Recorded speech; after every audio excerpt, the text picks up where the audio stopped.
En esta noche, con la ayuda del Señor, podamos estarlo haciendo ahí en el libro de Jonás. Vamos a estar tomando algunas meditaciones en el libro de Jonás. Aquí también, amigo, hay un mensaje también para su vida, de alguien que había sido llamado para ir y predicar de esa salvación, predicar de ese Dios verdadero, como en esta noche lo ha escuchado, ese Dios que está al alcance suyo, esa salvación que está a su alcance. El Señor siempre nos habla de manera clara, y esta noche también lo ha hecho, y su palabra nos hace saber realmente, hermanos, lo que es conveniente para nosotros y lo que usted y yo también debemos de evitar, de acuerdo a lo que Él nos enseña. Vayamos al libro de Jonás, capítulo 1. Iniciamos con la ayuda del Señor. El libro de Jonás, capítulo 1.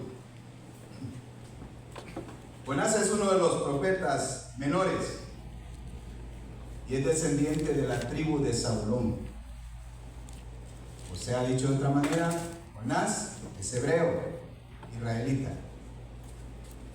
Un profeta que lo recordamos cada vez que, si alguien nos dice, usted es Jonás, inmediatamente vamos y recorremos quién es Jonás. Bueno, y lo calificamos como alguien que huye, alguien que no quiso cumplir la voluntad de Dios y tantas cosas. Y si seguimos pensando, vamos a pensar, bueno, este hermano está siendo duro conmigo, me dijo Jonás.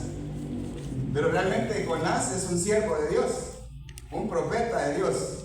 Era un hombre que, dicho sea de paso, tenía su nombre en hebreo, significaba paloma. El nombre de Jonás en hebreo significaba paloma. Y vamos a leer estos versículos. Ahí al inicio, versículo 1 dice, capítulo 1, vino palabra de Jehová a Jonás, hijo de Amitai, diciendo, levántate y ve a Nínive, aquella gran ciudad, y pregona contra ella, porque ha subido su maldad delante de mí. Y Jonás se levantó para huir de la presencia de Jehová a Tarsis, y descendió a Jope, y halló una nave que partía para Tarsis, y pagando su pasaje, entró en ella para irse con ellos a Tarsis, lejos de la presencia de Jehová. Pero Jehová hizo levantar un gran viento en el mar, y hubo en el mar una tempestad tan grande que se pensó que se partiría la nave. Y los marineros tuvieron miedo, y cada uno clamaba a su Dios, y echaron al mar los enseres que había en la nave para descargarla de ellos. Pero Jonás había bajado al interior de la nave y se había echado a dormir. Y el patrón de la nave se le acercó y le dijo, ¿qué tienes, dormilón? Levántate y clama a tu Dios, quizá Él tendrá compasión de nosotros y no pereceremos. Y dijeron cada uno a su compañero, venid y echemos suertes para que sepamos por causa de quién nos ha venido este mal. Y echaron suertes, y la suerte cayó sobre Jonás. Entonces le dijeron ellos, decláranos ahora por qué nos ha venido este mal. ¿Cuál oficio tienes? ¿O qué oficio tienes? ¿Y de dónde vienes? ¿Cuál es tu tierra? ¿Y de qué pueblo eres? Y él respondió, soy hebreo y temo a Jehová, Dios de los cielos, que hizo el mar y la tierra. Y aquellos hombres temieron sobremanera y le dijeron, ¿por qué has hecho esto? porque ellos sabían que huía de la presencia de Jehová, pues él se los había declarado. Y le dijeron: ¿qué haremos contigo para que el mar se nos aquiete? Porque el mar se iba embraveciendo más y más. Que el Señor nos bendiga con su palabra. Amén. Jonás, según muchos estudiosos de la palabra, dicen que este es un profeta que estuvo ejerciendo su ministerio ahí como en el año 750 antes de Cristo. Y decía que es uno de los profetas menores. Jonás recibe instrucciones de Dios. Él vivía en aquel lugar de Gat-Efer. Eso lo encontramos ahí en la palabra de Dios siempre. Y dice que de ahí era su padre. Su padre se llamaba Amitai. Ese nombre de Amitai tiene el significado también en hebreo de verdadero o leal. Me llama la atención. Ese nombre de Amitai tiene ese significado de verdadero o leal. La misión que recibe Jonás es que vaya a Nínive. Nínive era una ciudad muy fuerte, era la capital del imperio asirio. Esa era Nínive. Eran enemigos los asirios del pueblo de Israel. Hermanos, y quizás nuestra mente también, al igual que Jonás, vamos a ver en la palabra de Dios cuando leemos algo ahí que de repente diga: bueno, pero ¿cuál era el propósito de Dios? Israel había pasado y estaba pasando también por desobediencia, rebeldía. Dios siempre ha tratado de una manera especial a su pueblo, pero Israel estaba rechazando el mensaje de los profetas.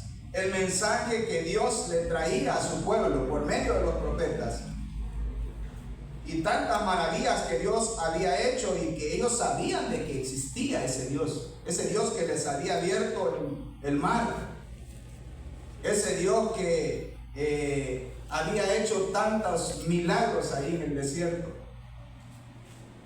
cómo los mantuvo en el desierto, cómo les dio de comer carne en el desierto, cómo les dio de comer pan en el desierto, cómo no les hizo falta nada en el desierto, cómo su zapato no se gastó en el desierto, y tantas cosas que ellos sus padres habían sido testigos de todo esto, y ellos mismos habían sido instruidos en todo esto. Pero ahora ellos se han apartado. Y Dios en su misericordia siempre pone su mirada no solamente a su pueblo. Lo vemos no solamente cuando el Señor Jesucristo vino. Cuando dice San Juan, dice que a los suyos vino y los suyos no le recibieron, más a todos los que le recibieron. Ahí entramos nosotros. A los que creen en su nombre les dio potestad de ser hechos hijos de Dios. Pueblo gentil como nosotros. No somos hebreos, judíos o israelitas. El hermano Rogelio era que me decía judío a mí. Lo recuerdo cariñosamente a mi hermano Rogelio. Pero era porque yo llevo el nombre de Israel. Pero él me decía eso. Sin embargo, hermanos, Dios mira a su pueblo, ya está rechazando, pero mira allá a lo lejos, a una ciudad pagana, a la capital de los enemigos de su pueblo. Y Dios extiende su misericordia a esa nación porque ha determinado un juicio para esa nación. Y el juicio era destruir a Nínive. Hermanos, siempre en la palabra de Dios, cada vez que encontramos un juicio que Dios tiene en la palabra de Dios, eso es lo que podemos aprender aquí, tantas cosas. lo hemos mencionado. Pero siempre que en la palabra de Dios encontramos algo que Él va a hacer, lo advierte primero. Desde el principio vemos ahí. Noé, pregonero de justicia. Esa palabra de justicia, Noé la pregonó. Aquel pueblo duro, dice que la maldad de ese pueblo había subido a la presencia de Dios. Era tanta su maldad. Pero ahí estuvo Noé por 120 años anunciando de que había un lugar de salvación, era el arca. Ya era una figura de la persona de Cristo el arca. Y Dios le dice a ese pueblo que hay un juicio que está decretado. Bueno, Él ha determinado también un juicio para Nínive. Y le advierte a Nínive. Y para eso Él dice, voy a llamar a mi siervo. ¿A quién llamó? Jonás. Y dice la palabra, vino palabra de Jehová a Jonás, hijo de Amitai, diciendo. La palabra llega a aquel hombre que era llamado Paloma y que su padre llevaba el nombre, el significado de su nombre era verdadero, leal. Sin duda el padre de Jonás le había dado un buen ejemplo como alguien verdadero, como alguien que profesaba, vamos a decirlo de esta manera, fe. Creía en Dios, tenía confianza puesta en Dios. Era leal o fiel a Dios. Pero ahí está este hombre, teniendo el llamado de parte de Dios. Dios le habla a Jonás. ¿Y cuál es el mensaje que le trae? Le dice, levántate, versículo 2. Levántate y ve a Nínive, aquella gran ciudad, y pregona contra ella. Ahí está, hermanos. Pregona contra ella. Hay un juicio. Porque ha subido delante de mí la maldad. La maldad de esta gente, al igual que aquella primera generación que hacíamos memoria, había subido delante de Dios. El mensaje era un mensaje de juicio, pero a la vez de oportunidad, como ahora en día. A veces el que no conoce al Señor está ahí en alguna manera molesto y dice, ¿por qué no me hablan del amor? Bueno, sí le hablamos del amor, pero no podemos dejar de decir que Cristo en la cruz del Calvario llevó y ocupó nuestro lugar. Y todo lo hizo por ese amor, sí. Pero para evitarnos a nosotros, seres humanos, pecadores, de camino a la condenación, evitarnos padecer el juicio de condenación. Hay un juicio. La palabra dice que el que no se halló inscrito en el libro de la vida fue lanzado al lago de fuego. Ahí está el juicio. Ahí está la paga del pecado, que es muerte. Es condenación eterna también. Ahora, aquí está el mensaje que Dios le está diciendo, levántate. Está diciendo a Jonás, levántate. Ese verbo, hermanos, de levantarse es estar de pie. Algo que usted y yo comprendemos. Cuando alguien nos dice, levántate, ya sabemos de qué nos está hablando. Levántate. Está diciendo a Jonás, ve. 3 acciones que encontramos en ese versículo, hermano. Levántate, puesto de pie. Ve. No habla tanto de mirar, sino también de ir. Ve a Nínive. Le indica dónde debía de ir. Ve a Nínive. Jonás está recibiendo un mensaje de parte de Dios. El tema en esta noche, hermanos, es la desobediencia de Jonás. Y Jonás está escuchando, para tener que ir a Nínive. además de que le ha dicho ve a Nínive, le describe quién era Nínive, aquella gran ciudad, le dice.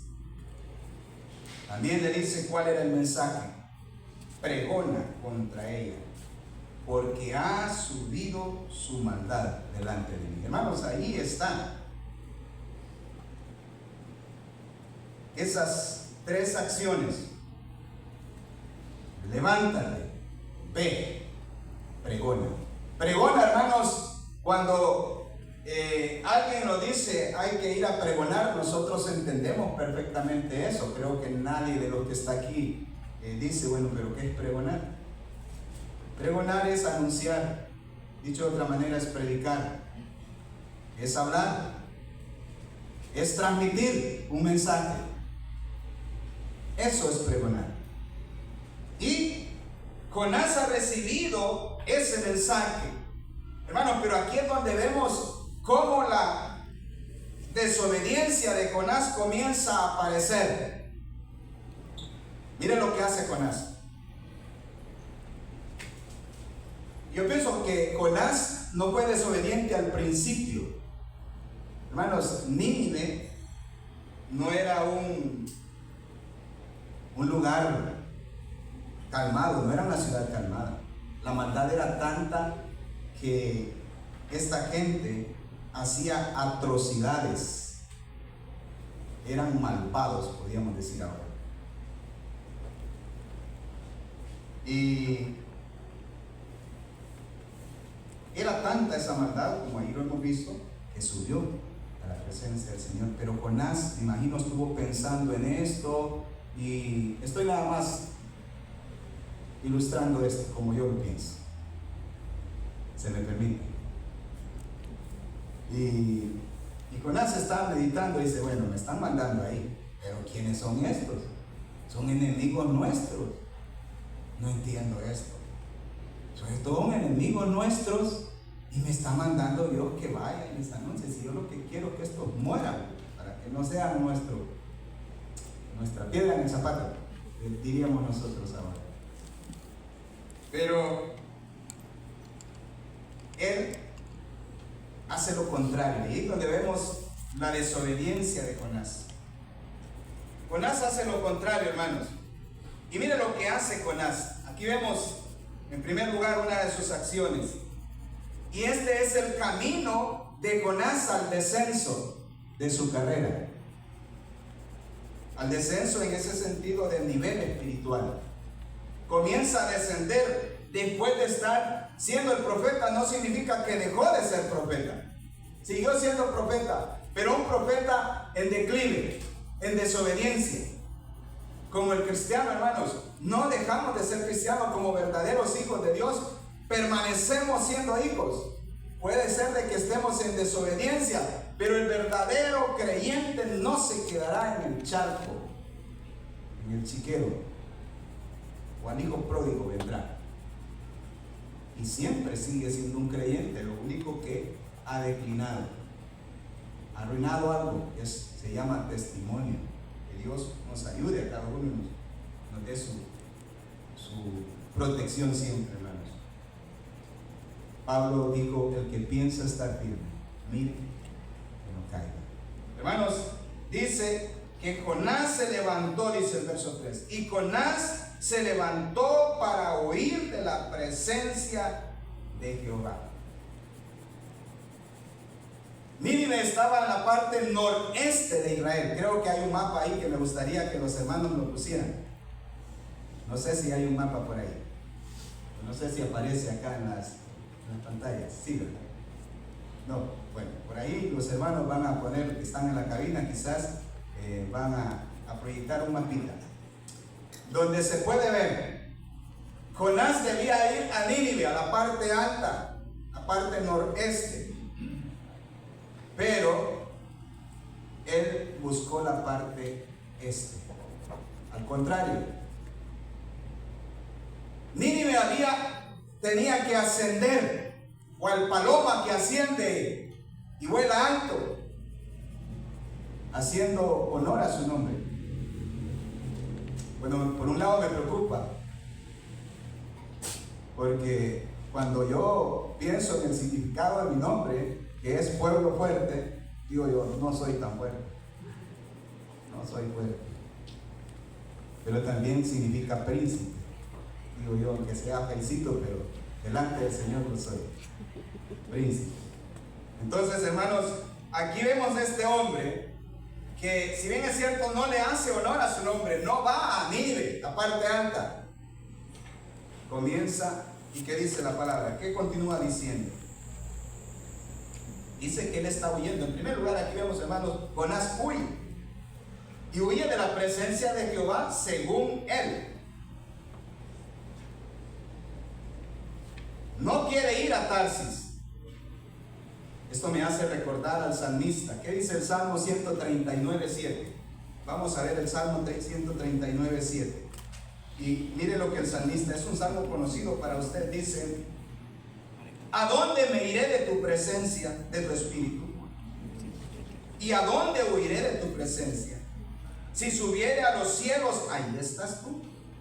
Y si en el Seol hiciere mi estrado, aquí, allí tú estás.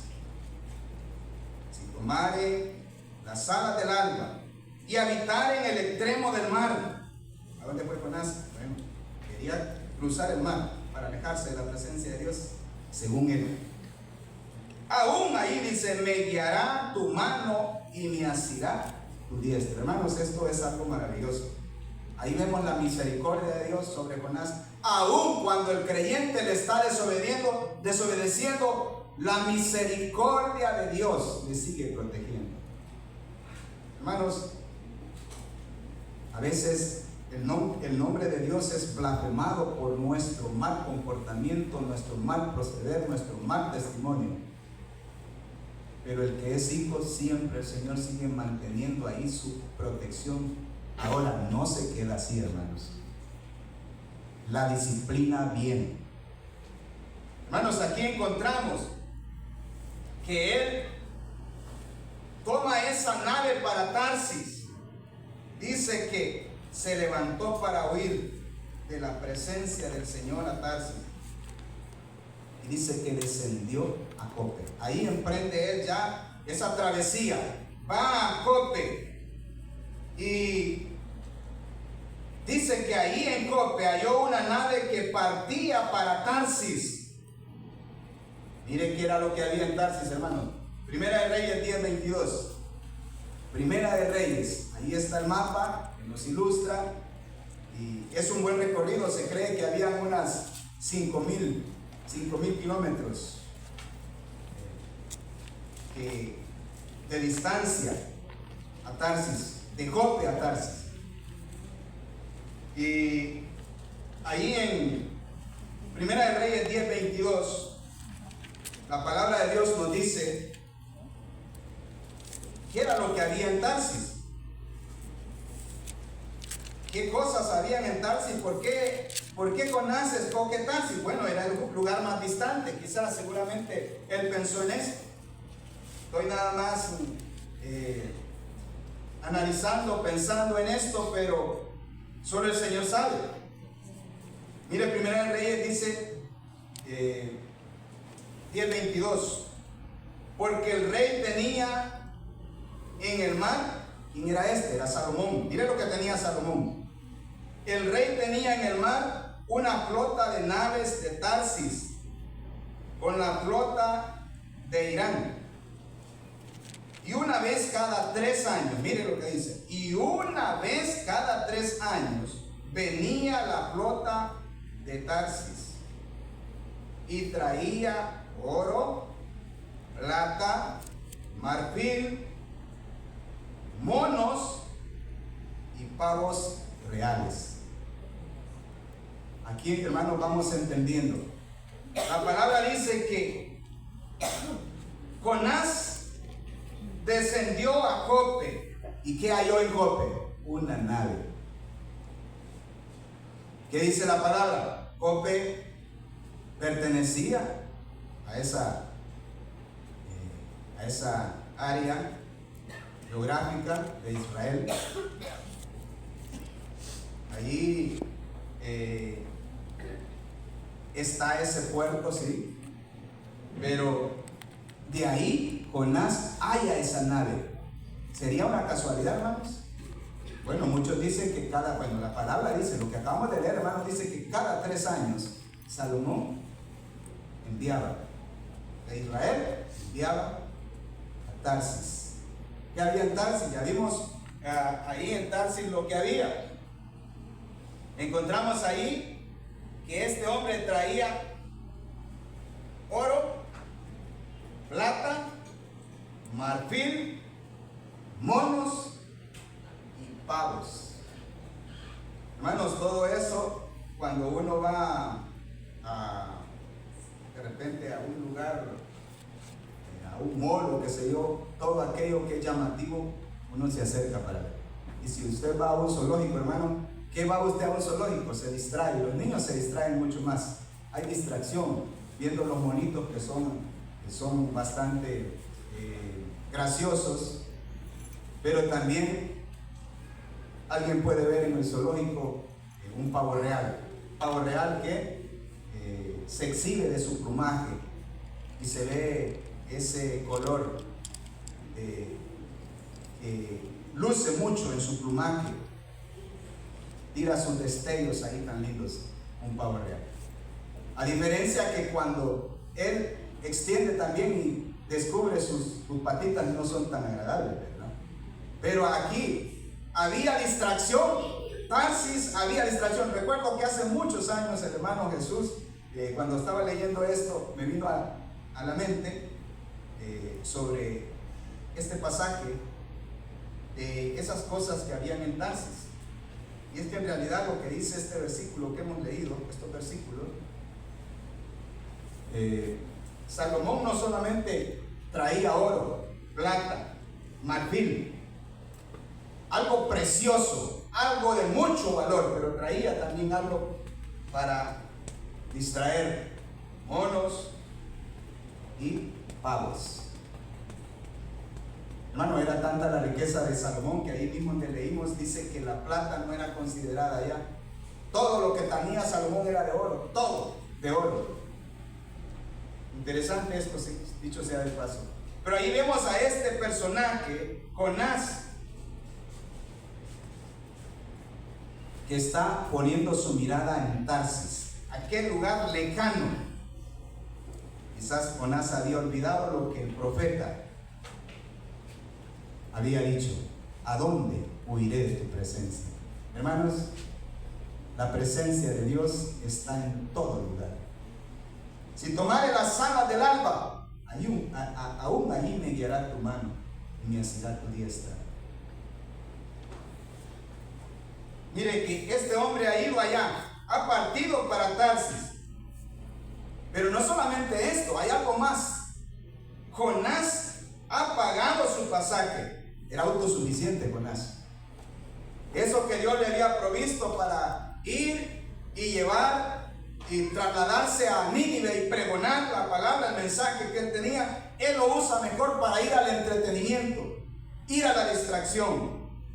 Puede ser, hermano, que el día de la reunión, con la bendición que ya tenemos, se nos olvide y nos vamos. No significa, hermano, sí, uno puede ir y tomar su tiempo con la familia, excelente, hermano, excelente. Pero yo no sé si le pasa. Mi debilidad quizás es esa también, hermanos, de que si hay una bendición, lo primero que se piensa es: ¿a dónde hacemos una salida? Yo no sé si le pasa a usted, yo creo que usted me conviene. Pero aquí está el hermano Jonás, paga su pasaje y se va a Tarsis, según él, lejos de la presencia de Dios. Pero hay algo más, hermano, y aquí lo estamos viendo. Esa desobediencia de Jonás la manifiesta con huir de la presencia de Dios, con no pregonar el mensaje. Pero también Jonás está haciendo algo más, hermanos, que cuando ha hecho o ha tomado esa actitud de no querer ir a pregonar el mensaje, obviamente eso es una desobediencia. Está huyendo, esa es una desobediencia, está yendo en sentido contrario. Pero todo eso lo hace, ¿sabe por qué, hermano? Porque él está obedeciendo a su voluntad, no a la voluntad de Dios. Lo que vemos aquí, Jonás estaba cumpliendo su voluntad, no la voluntad de Dios. La voluntad de Dios era que Jonás fuese a Nínive. Pero él dice, no, ahí no puedo ir ahora. Debo regresar. Hermanos, ya el tiempo se nos ha ido y hay tantas cosas que podemos ir agregando, pero aquí dice, pero el verso 4, pero Jehová hizo levantar un gran viento y y hubo en el mar una tempestad tan grande que se pensó que se partiría la nave. ¿Quién lo hizo, hermanos? A Jonás le ha dicho, levántate. Jonás, al ver lo que se levanta, bueno, va a ir para obedecer. Pero no fue para obedecer. Se levantó para hacer su voluntad. Y ahora Dios le dice, bueno, Jonásito, yo hasta le he dado un significado de su nombre que se llama paloma para que vuele a las alturas. Pero necesito hablar con usted. Y dice la palabra, mire a quién levantó, hermanos. Ese es el ejemplo que encontramos en ese verso 4. Pero Jehová dice, hizo levantar un gran viento en el mar. Mire, hermano, que el viento sí le obedeció a Dios. Pero el profeta no le estaba obedeciendo a Dios. El profeta estaba llevando a cabo su voluntad. Hermano, ¿cuántas veces nosotros, con tal de hacer prevalecer nuestra voluntad, ahí entramos en esa desobediencia y no estamos escuchando a Dios? Los discípulos, cuando está aquel mar embravecido y cuando el Señor, como ese Jonás, que significa, pero en el sentido espiritual, como debía de ser Jonás. Y ahí encontramos que el Señor recuerda a Jonás también. El Señor amaba a Jonás como también nos ama a nosotros. Y el Señor por eso dijo, como estuvo Jonás en el vientre del pez 3 días y 3 noches, así es necesario que el Hijo del Hombre esté. Hablaba de su sepultura, ahí en la profundidad de la tierra, 3 días y 3 noches. Hermanos, ahí el Señor está levantando al viento, le ordena. Los discípulos están en esa alta tempestad y el Señor se levanta y reprende al viento. ¿Y qué dicen los discípulos? Eso está ahí en Mateo 8:27. No lo buscamos, pero usted lo sabe de memoria. Mateo 8:27. Los discípulos preguntan y dicen, ¿quién es este? Que aún el viento y el mar le obedecen. Hermanos, aún los elementos naturales obedecen y cumplen la voluntad de Dios, pero ¿cuánto nos cuesta a nosotros como creyentes cumplir la voluntad de Dios? Porque la naturaleza que hay en nosotros es de rebeldía, es de desobediencia. Estamos en este cuerpo y batallamos todos los días en este cuerpo. No queremos someternos a la voluntad de Dios. En el trabajo, los que estudian en el estudio, en la casa, donde quiera que estamos, hermanos, se opone, pero es ahí donde el Espíritu nos habla, nos reprende, nos redarguye y nos enseña el camino a seguir en la palabra de Dios. El Señor nos ayude para seguir meditando en esto. Nos quedamos ahí en el verso 4. No hay prisa para continuar, pero seguiremos pensando en esto, hermanos, si el Señor nos lo permite. Que el Señor nos bendiga con su